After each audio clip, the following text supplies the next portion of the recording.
Bilasizmi, Javosh, bir kun ko'zimni ochsam, o'g'ilcham uyni u yoqdan bu yoqqa yugurib yuribdi. Bog'cha ketish kerak, papkachasiga hamma narsani solyapti.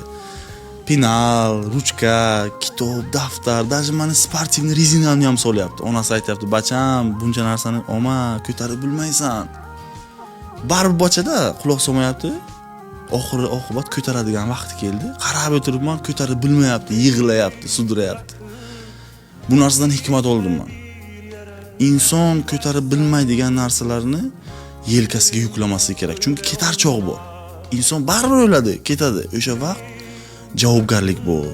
Hamma narsaga javob beradi inson. Bu dunyoda pul topaman deb, boshqa narsa topaman deb, obro'y topaman deb kerak emas narsalarni harom-harishni yig'ib, oxirida javob bera olmaslik eng yomoni. O'sha uchun men Allohdan faqat so'raydiganim meni ko'tarib bilmaydigan mansab, bo'ylik, shuhratdan, даже qashshoqlik bilan sinamasin.